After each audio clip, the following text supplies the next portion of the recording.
To change passcode 4 digit to 6 digit to 4. If I open my iPhone, you see it's need 6 digit. To change it, go to your setting and you can see the face ID and passcode.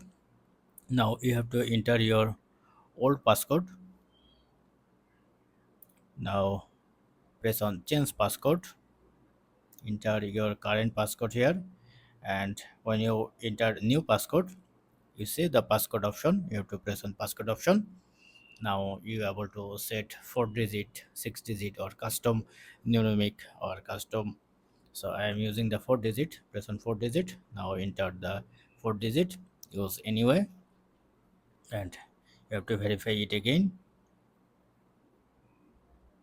Now it's loading, let's check.